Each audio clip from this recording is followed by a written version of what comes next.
Know Your Constitution by Bruce R. McConkie, a member of the 12 Apostles of the Church of Jesus Christ of Latter-day Saints, written in 1945, Part 4, Number 16. The Congress shall have power. Be it enacted by the Congress of the United States that the Mohammedan religion shall be the only lawful one in this nation. All persons whomsoever shall pray 3 times a day kneeling toward Mecca, and $1 billion is hereby appropriated for the support of this religion and the enforcement of this law. Improbable and fallacious, you say. And you are right. But if there were no constitutional prohibition, the Congress could legally enact such a law, the Constitution, which is the supreme law of the land, and therefore a higher law than the statutes passed by Congress, provides that Congress shall make no law respecting an establishment of religion or prohibiting the free exercise thereof. The Acts of Parliament are the supreme law of the land in England. Parliament could constitutionally enact and enforce such a statute, and in fact has enacted laws creating the Church of England and providing for its support from the taxes of the people. The sovereign power in England resides in Parliament, and all powers, whether legislative, executive, or judicial, may legally be exercised by that body. In fact, the highest court in England is the House of Lords, and the King's powers are nominal and used only by consent of Parliament. In the United States, the sovereignty has been retained by the people, and they have delegated to the Congress that portion which it may legally exercise. Freedom of worship remains with the people. But suppose that the Congress is in clear disregard of the limitations imposed upon it by the Constitution, did in fact enact such a law.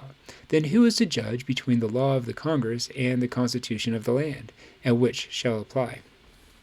The Parliament has on occasions passed laws extending its own life and putting off general elections. The present Parliament has been in power for something like 10 years without an election. The Constitution provides that senators shall be elected for terms of 6 years and representatives for terms of 2 years. Suppose that Congress considered that because of war or other serious emergency, a national election was not in the best interest of the nation, and therefore enacted legislation extending its sessions to 10 years, or 20, or 50, or for the life of its members. Then what? Or suppose that the Congress enacted legislation extending the length of the presidential term longer than 4 years. Who is to look out for the sovereign rights of the people and prevent their unauthorized usurpation? It is the function of courts to determine what the law is, and when conflicts arise, to uphold that which is the supreme law in preference to any lesser law. This our courts do. It is their natural function, and so all of them, and the Supreme Court in particular, become guardians of the Constitution, because the Constitution is the supreme law of the land. If our religious rights were infringed, or our representatives extended their terms of office, and such acts were then declared void by the courts, we would acclaim these judicial bodies as the saviors of our liberties. But when the Congress steps outside of its delegation of authority and attempts social and economic reforms and experiments, and these same courts determine that such laws conflict with the Constitution, then the courts are condemned and maligned, and people say that they are a hindrance to economic progress and industrial development. Or they say that the Constitution is outmoded and should be discarded. The multitude seek the loaves and the fishes at the expense of their rights as free men.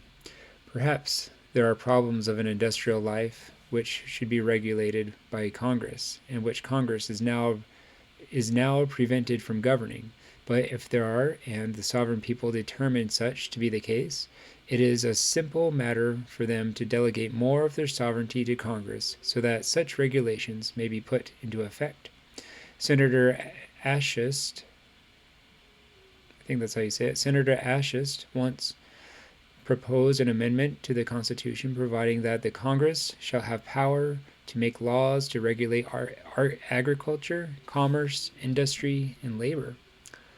All of the New Deal measures would have been held constitutional under such a delegation of authority. This amendment would put the federal government in the position of being capable of regulating every detail of the economic life of every person in the nation. State and local governments would be reduced to mere nothingness. Centralization and its offspring bureaucracy would reign supreme. The sovereign American citizens have so far not seen fit to delegate such omnipotence to their representatives. Until they do, the Supreme Court will continue to protect and guarantee and uphold them in their constitutional rights. Number 17. Bureaucracy comes of age. The influence of the crown is increasing and ought to be diminished.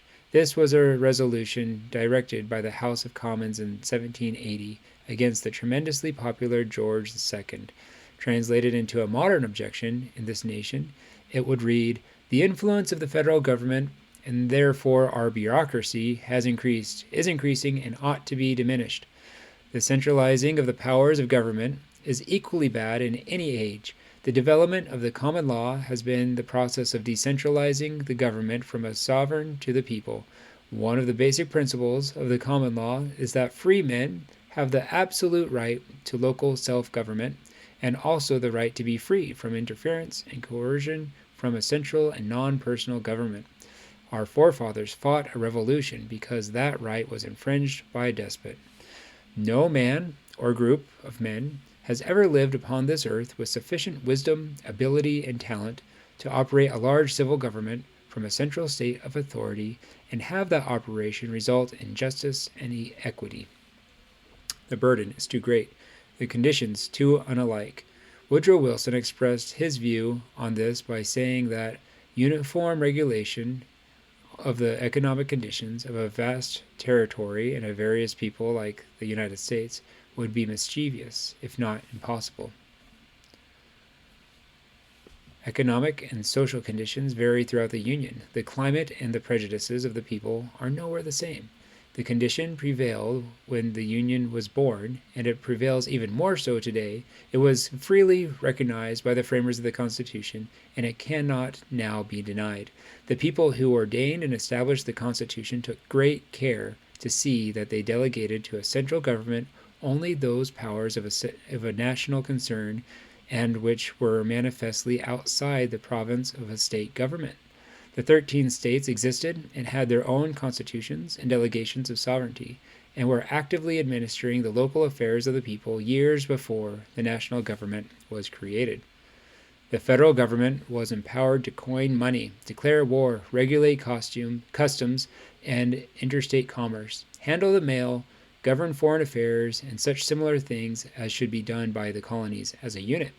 The states retained the police power, the control of marriages, wages and hours, labor, manufacturing, crimes, and all matters of domestic and international government. It is only in a limited way that the federal government should ever come in contact with these matters. The only constitutional provision that ever permitted the national government to exercise control over the internal affairs of the states was the 18th Amendment. Since the repeal of that amendment, the federal government has no authority to enter into the internal and domestic affairs of a state unless the state forsakes the republican form of government, in which event the president must take steps to restore it. The statesmen and politicians seldom directly challenge the doctrine of state sovereignty, but under the guise of the Commerce Clause, the Congress has circumvented many sovereign state rights. To some extent, a planned economy has been imposed upon the states by the federal government. This has been a process of doing, by indirection, what cannot be accomplished by open process. One of the common procedures is to appropriate funds for a certain purpose, say the care of the aged, and then allot those funds to the states, only on condition that certain regulations and standards set up by the Congress are put into effect in the state. The effect of this is to withdraw the rights of local self-government from the states and to make them inferior to a central government whose uniform regulations cannot be made to apply fairly to all peoples and conditions. Social security, wage control, child labor, the control of manufacturing and industry are matters that should come under the sole provision of the states. The Interstate Commerce Clause should apply only to goods in actual transit between states. The recent trends have been toward civilization, but the remedy is simple. It consists in sending to Congress men who will strictly construe the powers of the federal government, men who will desert the pork barrel and champion state rights. Congress is in a position to preserve local self-government by rejecting laws which pertain to the domestic and internal affairs of the states. The loss of local self-government provides an easy approach by which the rights and freedoms of the people may be attacked and infringed. If the people were fully aware of this danger, they would require their Congress to preserve the integrity of the states and diminish the influences of the federal government. Number 18. Has Congress failed us? The rights and privileges of the people are restricted. The fault lies with Congress. The Supreme Court holds that the federal government has power to regulate insurance on the basis that it is interstate commerce. The Congress is guilty. The President issues executive decrees having the force of law, and these decrees deprive men of their right to civil trial by jury. It is Congress that has betrayed the American people. Congress ought to be the strongest branch of the government and the guarantor of the rights of the people. Congress represents the people. All legislative powers of the federal government have been delegated to it. The people expect their rights to be preserved. It is their right to have them upheld inviolate. The Constitution lists the delegations of authority that the sovereign people have given to their legislative department. It may collect taxes, duties, and imposts, borrow money, and pay the debts of the government. It is authorized to regulate commerce with foreign nations and between states. It can make rules governing naturalization and pass uniform laws on the subject of bankruptcy. The power to coin money and regulate its value, and to fix the standards of weights and measures have been delegated to it. Copyrights and patents, the punishment of counterfeiting, and the establishing of post offices and post roads are among its functions. The Congress can declare war and make rules governing captures on land and water. It can raise and support armies and navies and make rules to govern them. However, no money can be appropriated for the use of the army for a longer term than 2 years. It can provide for calling forth the militia to execute the laws, suppress insurrections, and repel invasions. The Congress can define and punish piracies and felonies committed on the high seas, as well as other offenses against the laws of nations. It can create federal courts. It has jurisdiction over the District of Columbia and over all forts, magazines, arsenals, dockyards, and such that may be acquired in the several states. The Congress has power to make all laws which shall be necessary and proper to carry into execution any of the functions delegated to it in the Constitution. But that is all the power it has. No act can be done which cannot be justified under a specific clause or phrase in the supreme law of the land. The fault with Congress has not been that it has not enough power to perform the functions that need to be performed by national government. The trouble has been that the delegations of authority have been so construed by the lawmakers as to permit the passage of laws which will dictate the domestic and internal affairs of the states. The single phrase in the Constitution that has given rise to more litigation than any other is the one authorizing Congress to regulate commerce among the states. That seems plain enough when taken at its face value, and it was probably plain enough to the men who wrote the document and to the people who originally adopted it. To regulate commerce among the states is simply to establish rules which shall govern the transportation of items of commerce from one state to another. But it has developed. It is not quite that simple. The Congress has chosen to regulate all things incident to the manufacture of goods, which, after their manufacture, may be transported into another state. This type of regulation includes wages and hours, social security, labor conditions, price control, and nearly all matters pertaining to social and economic conditions.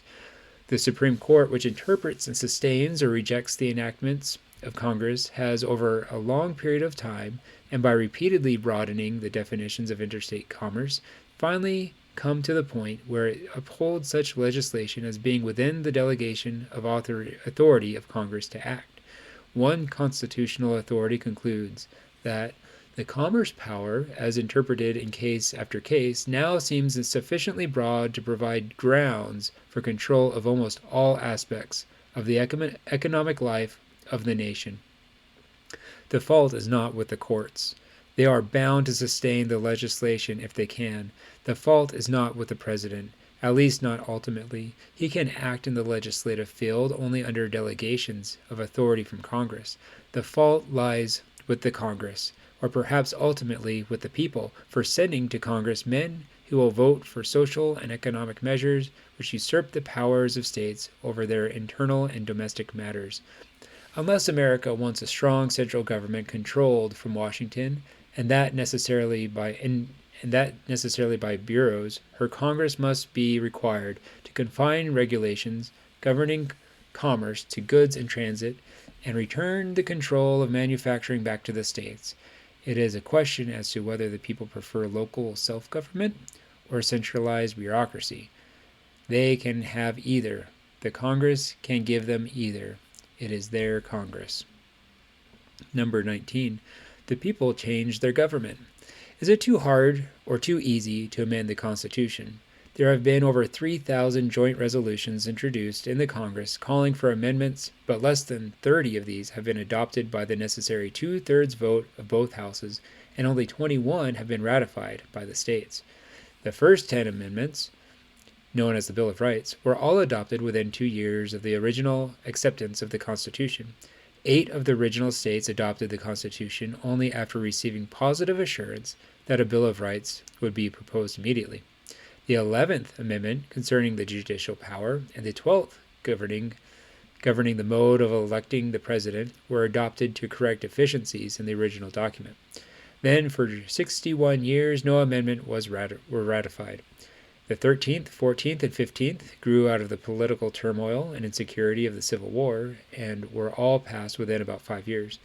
Then, from 1870 until 1913, a period of 43 years, there were no additional amendments. The 16th, which allows a federal income tax, and the 17th, which provides for the direct election of senators, both were declared in force in 1913. The 18th, or National Prohibition Amendment, went into effect in 1920 and was repealed by the 21st in 1933. The 19th Amendment, giving women the right to vote, was ratified in 1919, and the 20th, or Lame Duck Amendment, gained the force of law in 1933. Amendments have been born in periods of strife and crisis.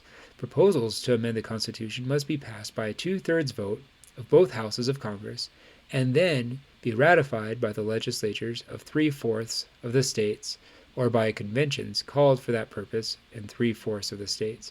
The 21st Amendment is the only one that has ever been submitted to conventions in the states, and the Utah Convention was the 36th to ratify it. All other amendments have been submitted by the Congress to legislatures of the several states. Congress is required to call a national convention for the purpose of proposing amendments if two-thirds of the state legislatures require such a convention. Amendments so proposed would have to be submitted to the legislatures or conventions in the states for their ratification on the same basis as though they had been proposed by the Congress. This procedure has never been used as yet. All amendments have been proposed by the Congress. A situation might arise in which all of the states would have to ratify a proposed amendment before it could go into effect. This is because no state, without its consent, shall be deprived of its equal suffrage in the Senate. The only proposal now before the states is the Child Labor Amendment. This was submitted in 1924 and provides that the Congress shall have no power to limit, regulate, or prohibit the labor of persons under 18 years of age. Recent liberal Supreme Court rulings have done away with much of the argument that could be used in favor of this amendment. The fact that 150 amendments have been presented to the Congress for every one that has been finally accepted by the states has led some people to the conclusion that the procedure governing amendments is too difficult. On the other hand, it can be said with equal logic that the procedure is too easy. Otherwise, either the 18th or the 21st Amendments would never have been adopted, for one repeals the other. The Constitution is the supreme law of the land. It is the permanent will of the people. It is above the enactments of the Congress. They express only the will of the majority of the people for the time being. Because of the nature of constitutions, it follows that the great fundamental rights of the people are preserved by them. These rights cannot be whittled away by laws passed by a temporary majority. It is in the interest of the people to make it difficult to override these rights and freedoms. The easier it is to amend a constitution, the easier it will be for the rights of the people to be lost in times of war or other emergencies. On the other hand, if the basic law of the land cannot be altered to provide for changing social, economic, and industrial conditions, it does not meet the needs of the people. One of the grave defects of the Articles of Confederation was that they could be changed only with the unanimous consent of the 13 colonies. From a practical standpoint, this was impossible of achievement. The will of 2/3 of the Congress and 3/4 of the states seems a reasonable restraint on majority rule. It is a safe guarantee of the rights of the people. Social and industrial changes can be provided for when the people really desire it. The Civil War amendments clearly illustrate that in times of need and crisis, the will of the people can be incorporated into the Constitution with speed and order. The Constitution is neither too hard nor too easy to amend. It is just right. Number 20. It is a rising sun. The chair recognizes the gentleman from Pennsylvania, the Honorable Benjamin Franklin. It is the 17th of September in 1787, and the Venerable Franklin, at the age of 81 years, has arisen to give his final benediction to that document which the delegates are about to sign, the Constitution of the United States. Sir, began Franklin, addressing himself to George Washington, for 4 months I have been observing that picture painted on the high arch of your chair. More than anyone in this chamber I have gazed at carvings and paintings of artists of all lands. In the galleries and salons of England and France I have seen innumerable attempts of artists to depict the greatest of planets, the sun. Artists have always found it difficult to distinguish a rising from a setting sun. I have often, in the course of these sessions and vicissitudes of my hopes and fears as to its issue, looked at the sun behind the president of this convention without being able to tell whether it was rising or setting. But now, at length, I have the happiness to know that it is a rising sun and not a setting sun. It was the great English Prime Minister Gladstone who said that the American Constitution is the most powerful work ever struck off at a given time by the brain and purpose of man. In the sense that this great document was all written by one convention, Gladstone is correct, but the principles established and the freedoms guaranteed in the Constitution were the outgrowth of over 700 years of struggle by English freemen. Every phrase, word, and letter was sanctified by the shedding of the blood of those who love freedom and right more than life. The Constitution was the crowning capstone of all the common law. But the struggle to assure freedom in this land did not cease with the framing and adoption of the Constitution. It has been amended 21 times since, and there are today many grave problems facing the people who must preserve the Constitution if freedom is to remain with us. Number 1, the people must insist that all of their rights and privileges, which are curtailed by the prosecution of a total war, be returned to them in their entirety as soon as peace is established. Number 2, the people must determine whether they want the federal government to continue to regulate their whole social and economic existence from Washington under the guise of regulating interstate commerce, or whether they want the control of their domestic and internal affairs returned to their local state governments. Federal regulation will be by impersonal bureaus. Local control will be by the people themselves, with their own interests at heart, and with a knowledge of the personal problems confronting them. Number 3, the people must determine whether they want their 3 departments of government to act independently in their proper spheres, or whether the Congress shall continue to delegate law-making powers to the President and judicial powers to boards and bureaus. Number 4, the people must choose whether they want the power of the executive department restricted, so that he will be on par with the Congress and the courts instead of superior to them. The chief means on doing this would be to restrict the president to only one term. Number 5. The people must choose between continuing to elect a president by the archaic Electoral College, the reason for the adoption of which has ceased, or whether he shall be elected by the popular vote of the people themselves. Number 6. The people must require that Congress, to take its rightful place in national government, exercise a just control over the executive, and shake itself free from the control by pressure groups. Number 7. The people must choose wise men who are imbued with the cause of liberty and not overcome by the spirit of party to represent them in all governmental positions. Number 8. The people must require their government to get out of debt. In 1796, George Washington told his countrymen in his farewell address that the government should avoid the accumulation of debt, not only by shunning occasions of expense, but by vigorous exertions in time of peace to discharge the debts which unavoidable wars may have occasioned, not ungenerously throwing upon the posterity the burden which we ourselves ought to bear. Number 9. The people must learn their rights and resolve above all else to preserve them inviolate. Number 10.